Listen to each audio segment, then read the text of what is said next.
Tomen asiento un momentito, por favor, hermanos. Queridos hermanos, la vida cristiana, que no es solamente un conjunto de prácticas, sino una manera de existir, de comportarse en todos los aspectos, situaciones y asuntos que nos requiere desde muy temprano ya la vida contemporánea. Es una vida que está cifrada en la responsabilidad, y ello quiere decir que cada vez nos reclama más conciencia de lo que somos y hacemos y libertad para tomar decisiones importantes, asumiendo las consecuencias. Y esto, como lo puso alguna vez San Pablo en el Nuevo Testamento, nos provoca, nos produce temor y temblor. Porque tememos equivocarnos, porque el futuro siempre es incierto y desconocido, y porque de una manera u otra tememos al mal que acecha siempre nuestras vidas. Jesús estuvo en la misma circunstancia que nosotros, predicando por todas partes el reino de Dios, entrando en estas discusiones que le provocaban los fariseos, los escribas y doctores de la ley, las autoridades judías, curando a tantos enfermos y liberando a tantos endemoniados. La vida lo fue poniendo en esta encrucijada. Percibía el Señor y seguramente escuchaba por aquí y por allá amenazas de muerte. Como sabemos, Él comenzó su ministerio, su predicación en Galilea. Allí mismo toma a los primeros discípulos y allí mismo escoge ya a sus 12 apóstoles. Y hay un momento, justamente en el Evangelio de Lucas, en el que el Señor se determina, toma la decisión de subir a Jerusalén y ya sabe qué le espera allá. Antes de tomar ese camino, que es el camino de la Cuaresma, rumbo a la Semana Santa y a la Pascua, el Señor hace oración. Toma consigo a 3 discípulos que son los mismos que estarán después en el huerto de Getsemaní el Viernes Santo. Los introduce en ese tan íntimo y exclusivo que es la oración de Jesús al Padre Celestial. Y miren lo que alcanzan a ver por gracia y providencia de Dios para transmitírnoslo a todos como gran lección para nuestra vida cristiana y sus desafíos, sus temores, sus dificultades. Estando en oración, dice que sus vestiduras se transfiguraron. Por eso se le llama a este episodio la transfiguración. Translucieron hacia ellos, dejaron ver su naturaleza de Hijo eterno de Dios, su divinidad. Por eso los evangelistas pintan con estas descripciones sus vestiduras tremendamente blancas, relampagueantes. Y de pronto aparecen 2 personajes, Moisés y Elías, hablando con él, y San Lucas es el único que nos dice cuál es el tema de lo que hablaban. El texto original dice, hablaban de su éxodo, de su salida de este mundo. Hablaban del tipo de muerte que le esperaba en Jerusalén. Y miren cómo con este episodio se conecta toda la Sagrada Escritura, toda la Biblia. No en balde, como primera lectura de este domingo, aparece esta alianza que Dios hizo con Abraham. Yo te haré a ti, que fuiste el primero en creer, en tener fe en mí. Te haré simbólicamente padre de una multitud incontable. Y ahí entrábamos todos nosotros. Por eso empieza la primera lectura diciendo: lo sacó Dios de su casa y le dijo: mira el cielo y ve si puedes contar las estrellas.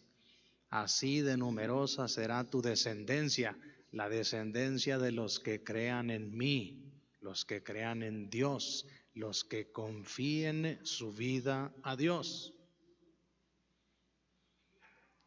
Y entran en escena dos de las más grandes figuras de tantísimas que hay en la Biblia: Moisés y Elías, representando al primer libertador del pueblo que lo llevó a través de un éxodo hacia la tierra prometida, y representando al profetismo, Elías, el gran profeta de Israel, perseguido a muerte también por la reina Jezabel, pero una persona que tuvo un gran valor para hablarle de frente al pueblo y a sus reyes.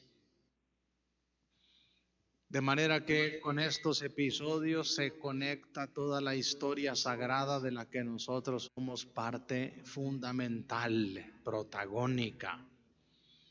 Lo que está pasando arriba de este monte que conocemos con el nombre de Tabor es algo que nos implica a todos nosotros.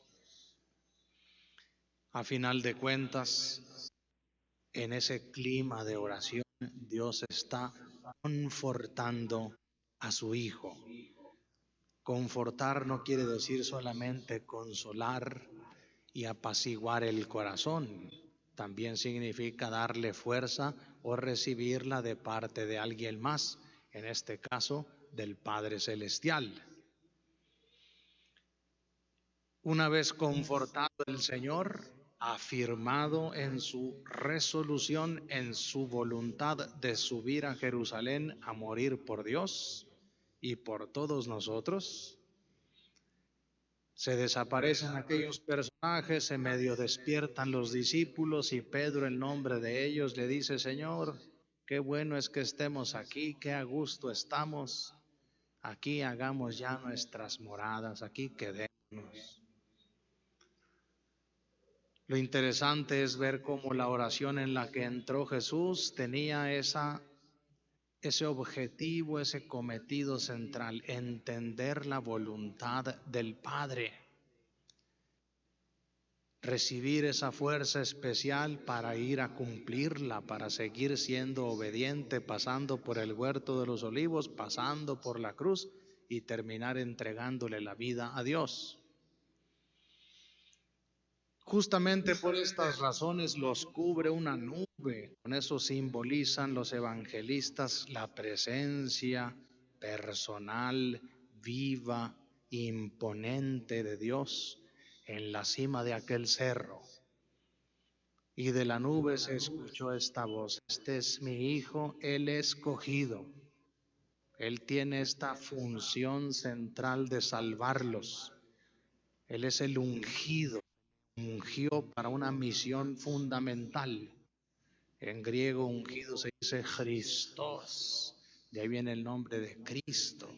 Él es el ungido, el que fue dispuesto para esta misión de salvarlos y para ser ejemplo de todos ustedes.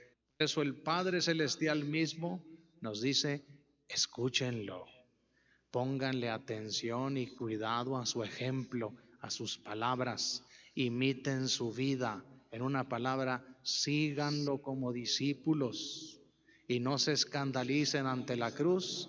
Confíen siempre en el Padre, que tiene una misión, un proyecto que en ese momento puede no comprenderse, sino solo después. De allí que sea el Padre mismo que nos proponga a su Hijo como modelo para todas esas situaciones con las que comencé esta meditación. Todos aquí, desde muy temprana edad, comenzamos a tener ya esta vida cristiana en la que se nos va exigiendo ser responsables de nuestra vida, ser personas decentes, personas con una moral, personas que luchen por el bien y la paz y combatan el mal y la violencia. Ser así implica recibir pronto dificultades, además de las que ya nos da la vida con las enfermedades, las amenazas y con el riesgo permanente y seguro de la muerte. Pues justo cuando nos sentimos temblando de temor ante esta responsabilidad cristiana, viene esta lección. Jesús, nuestro Maestro, nos enseña a entrar en oración siempre que nos sintamos así y todos los días, porque es una de las prácticas claves de la Cuaresma. Preséntale a Dios tu vida así como se la presentó Jesús. El texto no lo dice, pero seguramente su oración comenzó diciendo: Padre, yo te alabo, yo te obedezco, estoy dispuesto a hacer tu voluntad, pero tengo esta inquietud, este miedo justificado por la muerte que me quieren dar en Jerusalén. Si uno habla desde el corazón, inmediatamente Dios, el Padre Celestial, te contesta y te reconforta. No para que te quedes arriba del monte, cayendo en la tentación de ya no hacer de tu vida ese proyecto que el Padre tiene pensado, sino descender para seguir camino a Jerusalén y asumir completamente la voluntad del Padre Celestial. Miren cómo entonces este día tan hermoso, el segundo domingo de Cuaresma, nos pone al centro de la Cuaresma la cruz de Cristo. Por eso dice San Pablo a los filipenses en la segunda lectura: hermanos, mucho cuidado. Hay muchos que viven como enemigos de la cruz de Cristo, no quieren sufrir, quieren ya quedarse arriba del cerro, quieren que aquí sea el paraíso. Su Dios es el vientre, la comodidad, el no batallarle, el no comprometerse, el no entrar en conflicto por el Evangelio, la iglesia y por Dios. Esos tales no van a resucitar. El Señor nos invita pues a tomar camino a Jerusalén con Él y no temerle a pasar también nosotros por la cruz, con eso de incertidumbre que incluye: ¿qué irá a ser de mi vida? ¿Cómo iré a terminarla? ¿Cómo irá a ser mi muerte? ¿Qué situaciones futuras iré a enfrentar? Esas preguntas legítimas que nos plantean nuestra inteligencia, las tiene que responder el corazón bien afincado en esta experiencia del Tabor. Confía en Dios, preséntele en oración, una oración sencilla pero sincera: Señor, tengo miedo por esto, tengo inquietud, incertidumbre, me inquieta esto o aquello. Y el Señor responde, nos reconforta y nos invita a seguir tras de su Hijo. Él nos puso el ejemplo. Tomemos también nosotros la resolución de llegar hasta el final, siéndole fieles a Dios, confiando en su bondad y en que Él tiene todo dispuesto para que las cosas salgan según su santísima voluntad y según nuestra salvación. Miren cómo este texto apunta al Viernes Santo, pero el Viernes Santo apunta inmediatamente al domingo de resurrección. El final no es sufrir, el final no es caer abatidos por la muerte, el final no es una vida incómoda en este mundo, el final es la resurrección. Vamos pues a afianzarnos en esa fe, pongámonos de pie.